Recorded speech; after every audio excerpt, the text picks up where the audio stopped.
The year was 1955. America had won a world war, split the atom, and was racing toward the stars. And yet, in that same country, a college-educated woman could not get a credit card, could not keep her job after her wedding, and could not legally tend bar. Even in her own establishment, progress, it turned out, had a very specific guest list. Act 1, the architecture of exclusion. Picture it. You are a woman in 1955. You are 22 years old, sharp as a tack, recently graduated, and living in a city like Chicago or London. The billboards show smiling women in pressed aprons. The television advertises gleaming refrigerators and automatic washing machines. The advertisements promise ease, abundance, modernity.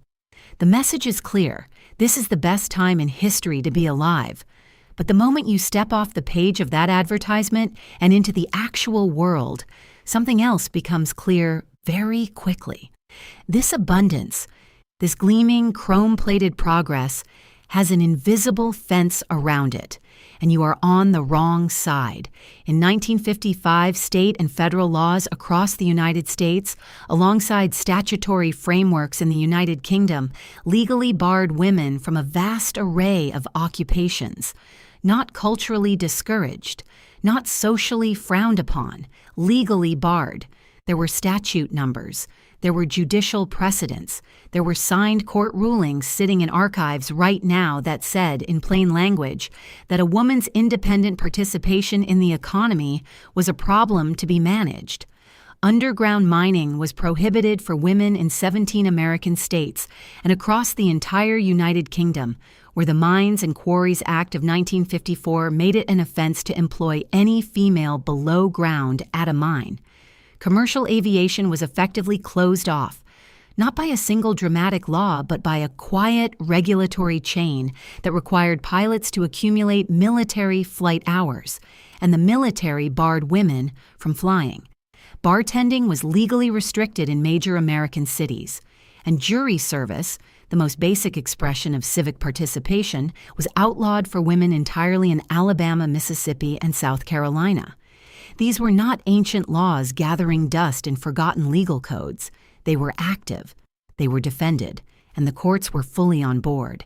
In 1908, the United States Supreme Court ruled in Muller v. Oregon that the state had a legitimate interest in limiting women's working hours to preserve, and this is a direct quote from the decision, the vigor of the race. The logic was simple, if brutal. A woman's body was not her own. It was reproductive infrastructure, owned in part by the state, and the state could restrict her economic life to protect that infrastructure. This reasoning set a legal template that courts were still applying in 1955.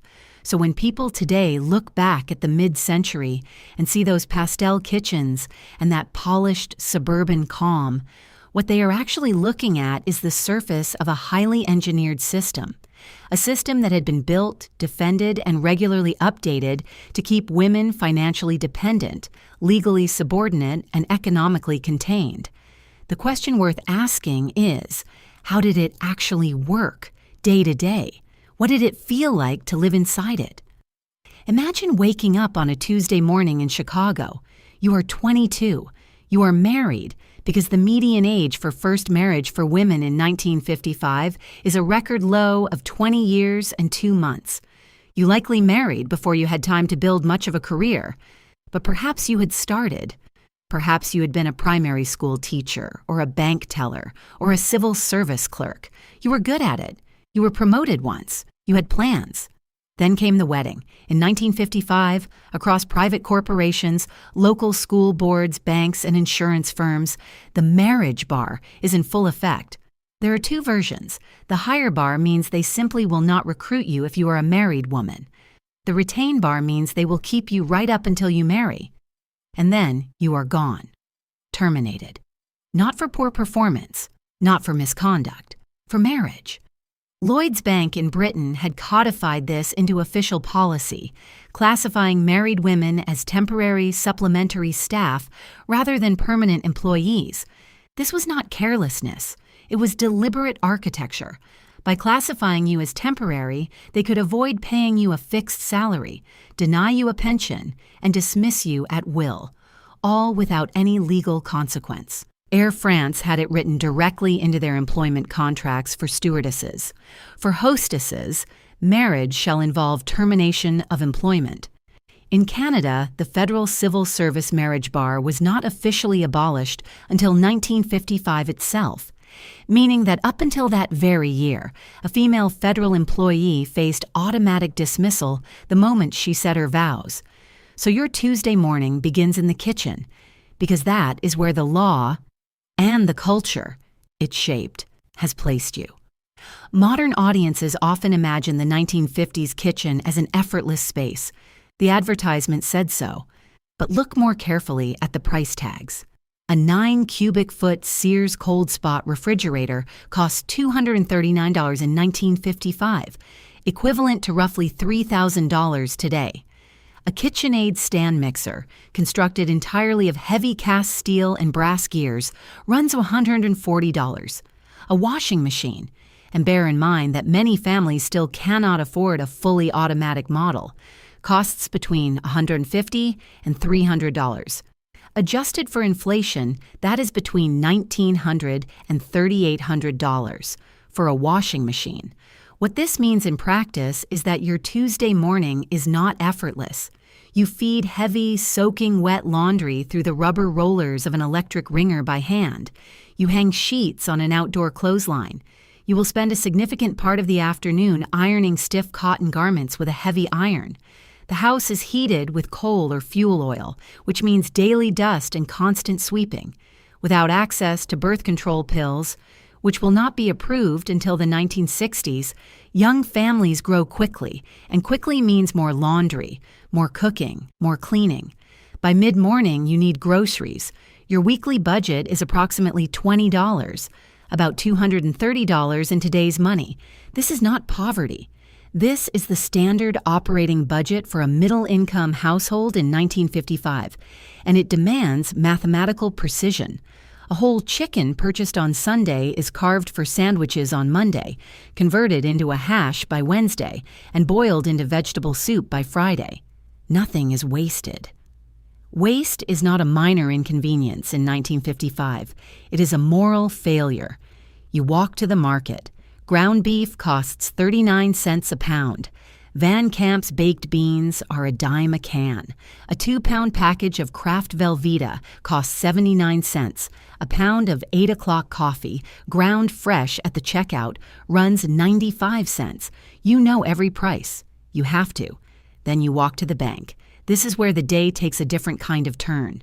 You are a college-educated woman. You may be earning some income even now. You want to open a simple savings account, maybe apply for a credit card to buy a sewing machine. You walk up to the counter and the bank manager, almost certainly a man, looks at you and asks one question, not about your income, not about your credit history, about your husband. Under the common law doctrine of coverture, a married woman in 1955 has no independent financial identity. Her legal existence has been merged with her husband's. She is, in the eyes of the law, a femme covert, a covered woman. She cannot execute contracts. She cannot lease property. She cannot sign a mortgage. She cannot control her own wealth independently. If she walks into that bank without her husband's written permission, she walks back out empty-handed. And if she is single, divorced, widowed, it is no better. Banks and retail lenders treat unmarried women with equal suspicion. She is required to produce a male relative, a father, a brother, an uncle, to act as a co-signer. It does not matter how much she earns or how solid her credit history is. The signature of a man, any man with the right biological relationship, is considered more financially credible than her own word. Some large retail banks in major cities have established what they call ladies' departments, separate rooms with their own entrances, pastel decor, and comfortable seating. This sounds, on the surface, like a courtesy. It is not. These departments exist to keep women separated from the chaos of the main banking hall, which is considered unsuitable for respectable women. The subtext is clear. You are too fragile, too intellectually limited to handle the complexity of normal financial transactions. Stay in your room. Let your husband manage the real money. The consequences of this system are not abstract. They are life-defining. If your husband dies, and in 1955 men frequently do die younger, you cannot lease an apartment, purchase a car, or secure a mortgage without a male cosigner. If he deserts the family, the same is true. If he is a drunk, a gambler, or an abuser, his signature is still required on every significant financial transaction in your life. Your financial survival is not tied to your competence.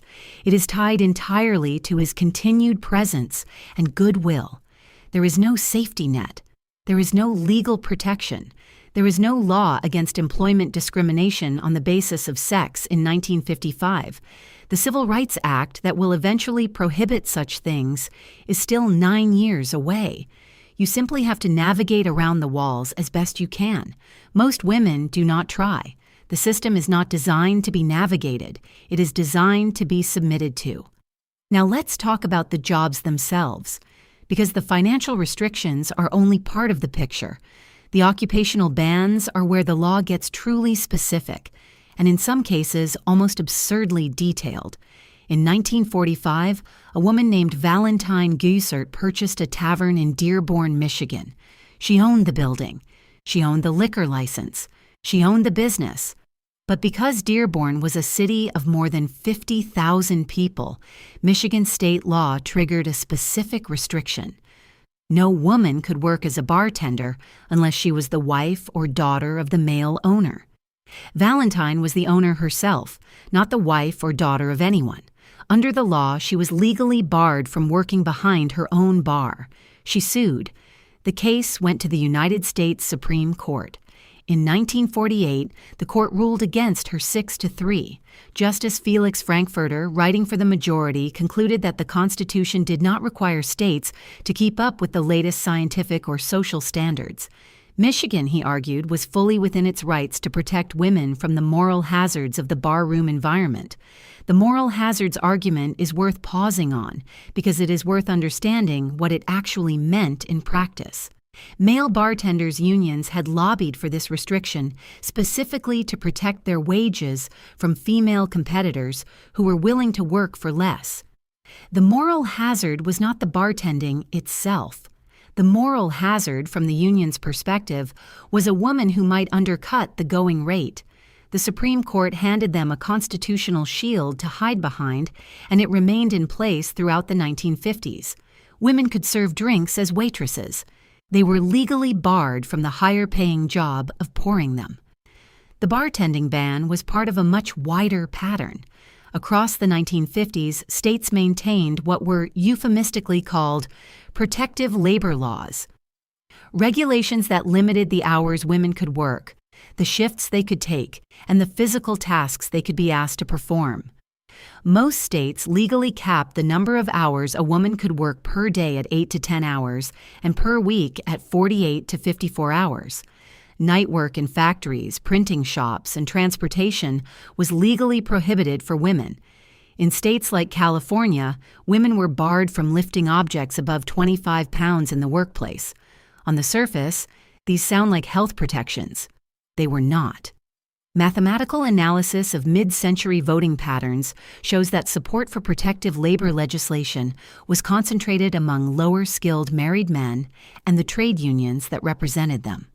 By legally restricting the hours and conditions under which women could work, male workers eliminated female competition for high-paying industrial and manufacturing jobs.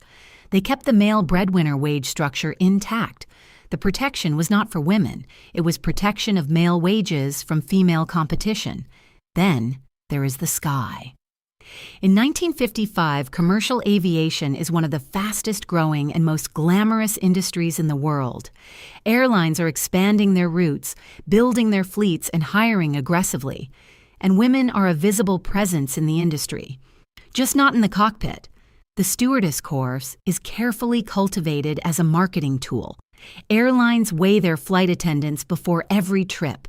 They enforce strict requirements for lipstick shade, hair length, nail polish, and collar height. Under rules introduced by American Airlines in 1953, stewardesses are forced to retire at the age of 32, deemed too old to represent the brand at that age. But the pilot's seat is another matter entirely. Commercial airlines in 1955 require their pilots to meet minimum flight hour thresholds that, in practice, can only be accumulated through military service. And the military bars women from flying aircraft. The Women's Armed Services Integration Act of 1948 has permanently capped female military personnel at 2% of total forces and excluded women from all combat aircraft and Navy vessels. The highest permanent rank available to a woman is lieutenant colonel. Pregnancy results in immediate automatic discharge, no exceptions. The result is a closed loop. You cannot fly for the military. Because you have not flown for the military, you cannot accumulate the required hours. Because you cannot accumulate the hours, you cannot be hired as a commercial pilot. The door is locked and the key is hidden inside a room you are not allowed to enter. Act 5. The courtroom and the jury box. You would think that even if a woman was shut out of the economy, she might at least be treated as a full citizen in the eyes of the law. But the courtroom offers its own version of the same story. In 1955, Alabama, Mississippi, and South Carolina legally bar women from serving on juries. Not discourage, bar. It is written directly into their state codes. Alabama Code 1940, Mississippi Code 1942, South Carolina Code 1952. If you were a woman living in any of those three states in 1955, you had no legal path to jury service. Full stop. In Florida, Louisiana, and New Hampshire, the situation is technically different but functionally similar. Women are not formally barred, but they are required to make a physical trip to the court clerk's office to register as volunteers. Men are automatically added to the jury rolls. Women must actively opt in. The result is almost entirely male juries across these states because almost no one goes to the trouble of voluntarily registering. The legal framing used to justify these exclusions is remarkably consistent with the language used to justify occupational bans. Women were categorized as a separate class of citizen, one that required special handling, special protection, special rules. The defect of sex, as some earlier court decisions had phrased it, made women unsuitable for the rough and tumble of civic life. This was not fringe thinking. It was mainstream jurisprudence. What this meant in practice was that any woman who found herself a defendant, a plaintiff, or a victim in a court of law in 1955 was being judged entirely by people who had never been legally considered her peers. Some women did find their way into professional roles that required authority and physical presence, roles like law enforcement. But even here, the same architecture of exclusion reasserted itself in remarkable detail. In 1955, sworn policewomen in the United States were designated as police matrons, or members of specialized non-patrol bureaus. Their assigned responsibilities were meticulously gender-coded, caring for female and juvenile prisoners, processing paperwork, serving food, investigating shoplifting incidents, handling illegal abortion cases. They were not permitted on patrol. They were not permitted in mainstream detective divisions. They wore the badge, but the badge came with its own invisible fence. In St. Louis, a policewoman named Winona Jean Schreiber served as a sworn officer from 1951 onward. She was competent, experienced, and respected. When she later applied to the county police, the personnel office forgot to ask whether she had a driver's license. She did not. She had always traveled by bus because her assignments had never required a car. Her commanding officer had to personally insist she learn to drive so she could perform undercover investigations. The world she worked in had simply not been designed with her in mind. In New South Wales, Australia, a pioneering policewoman named Lillian Armfield had joined the force as far back as 1915 and served for 33 years doing hazardous detective work. When she retired in 1949, she received no pension, no retirement pay, nothing. decades of service, and the institution she had devoted her career to simply walked away. By 1955, the New South Wales police force has only a handful of women. Full patrol duties on equal terms with men will not be permitted in St. Louis until an experimental program in 1972. In the United Kingdom, although women have had full powers of arrest since 1923, their duties through the 1950s remain heavily focused on policing the behavior of working-class women and managing juvenile cases. The appointment of Jessie Dean as the first female chief inspector in the Leeds City Police in 1955 is celebrated as a milestone.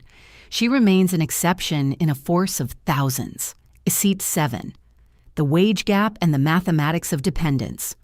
All of these restrictions, the occupational bans, the marriage bar, the financial exclusions, the protective laws, converged on a single economic outcome. The gender wage gap of 1955 was not a side effect of the system. It was the point of the system. According to the U.S. Census Bureau's current population reports for 1955 to 1957, the median annual income for all male earners was $3,400. The median annual income for all female earners was $1,100. In modern purchasing power, that is roughly $38,000 for men and $12,300 for women. Women were earning, on average, 32 cents for every dollar earned by men. Break it down further, and the picture becomes even more pointed. White male workers in 1956 earned a median of $4,260. White female workers earned $2,179. Non-white female workers earned $970. And here's the detail that should stop you cold.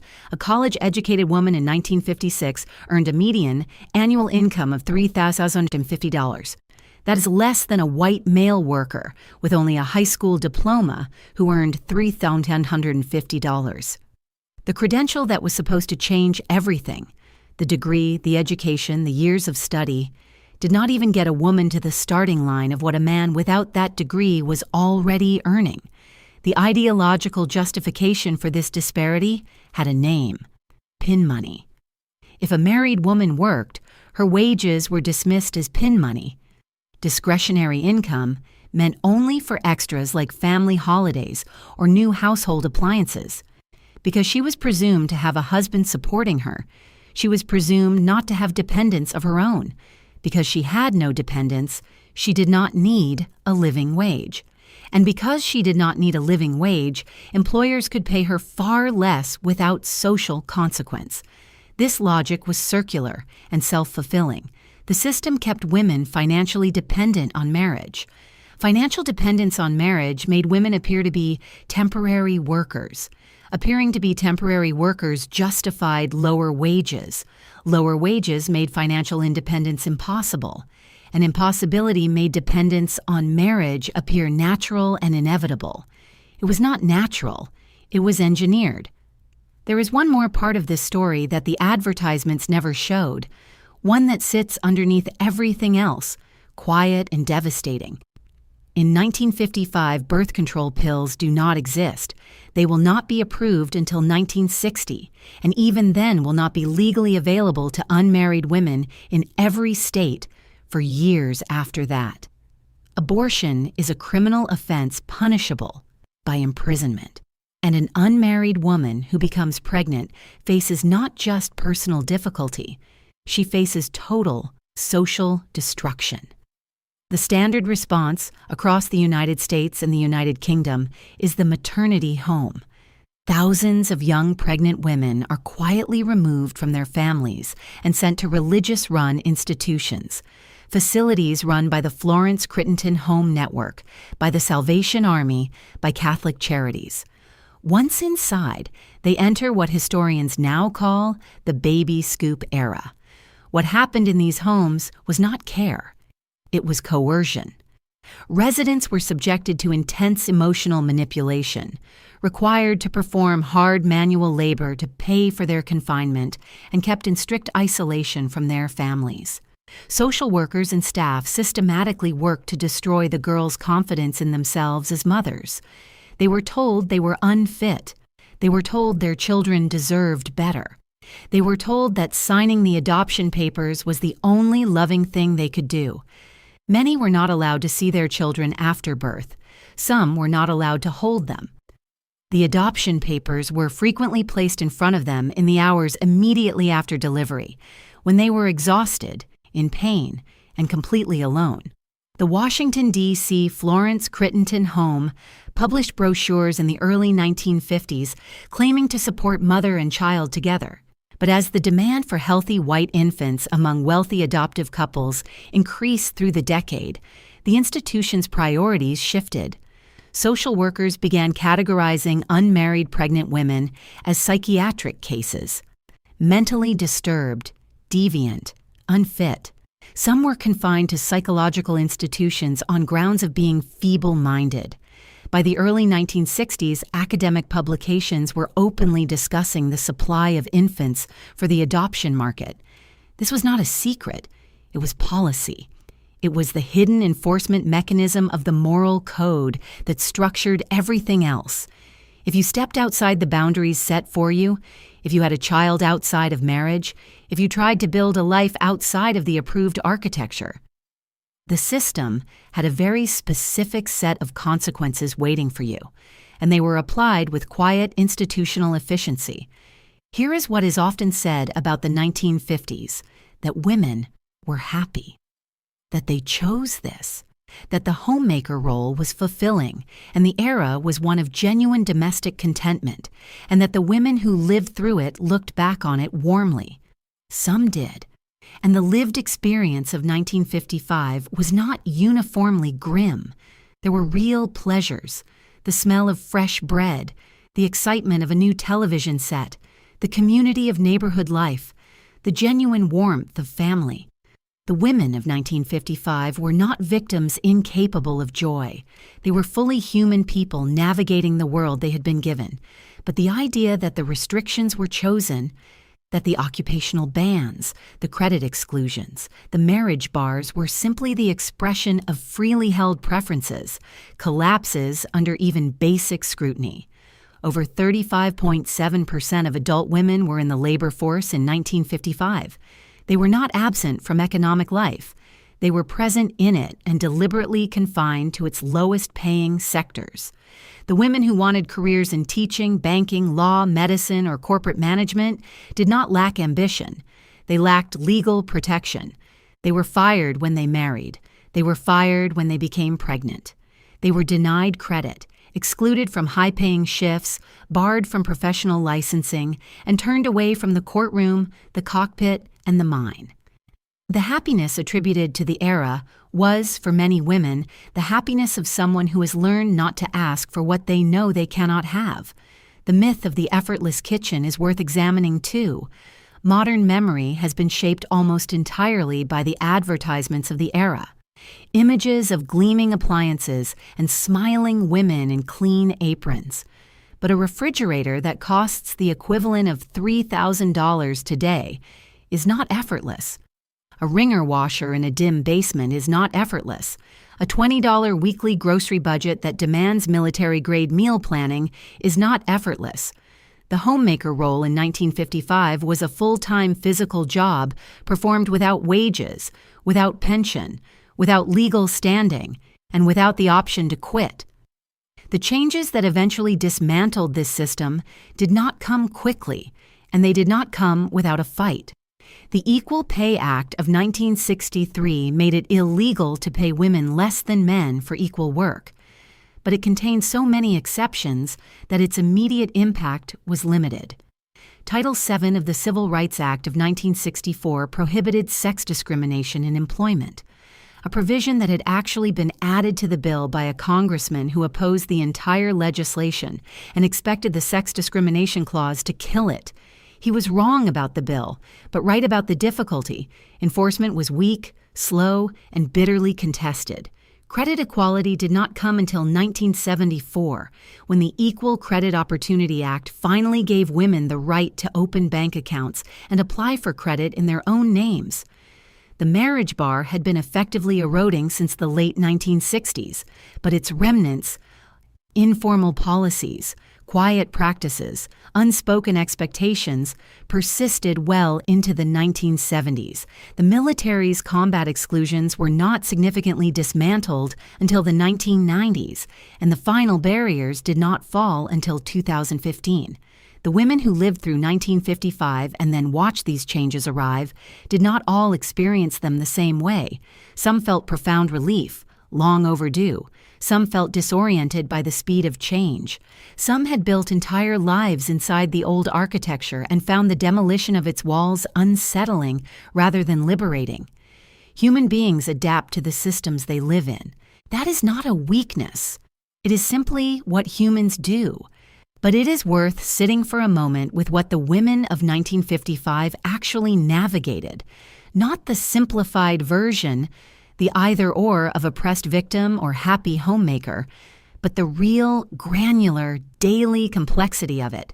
The 22-year-old feeding laundry through a wringer, the college graduate who could not open her own bank account, the woman who owned a bar and could not legally work in it, the policewoman who had to learn to drive because no one had ever thought to ask. They were not passive. Many of them pushed, quietly, constantly, against the edges of what was permitted. They filed lawsuits. They ran for local office. They drove trucks loaded with library books over mountain roads to serve children in communities that no one else reached. They built lives of remarkable ingenuity and resilience inside a system that was explicitly designed to contain them. That is the part the advertisements never captured. Not the gleaming refrigerator, not the pressed apron, but the mind working behind the eyes, competent, frustrated, persistent, and very much aware of the fence. The year 1955 is not ancient history. The women who lived through it are still alive. Their daughters are in the workforce today. The legal architecture that governed their lives was not dismantled by the passage of time or the slow evolution of culture. It was dismantled, piece by piece, decade by decade, by people who named it clearly, challenged it directly, and refused to accept that what existed was what had to exist. That is the thing about the gleaming advertisements. They were not lies, exactly. The kitchens were real. The consumer goods were real. The suburban expansion was real. But they were a surface. A polished, carefully produced surface laid over a set of laws and institutions that determined, in very specific legal language, what a woman could do, where she could go, what she could earn, and who had to sign for it. Progress in 1955 had a very specific guest list. What changed that list was not progress itself. It was argument. It was litigation. It was women showing up over and over to jobs and courtrooms and bank counters and polling places, insisting that the list was wrong. They were right.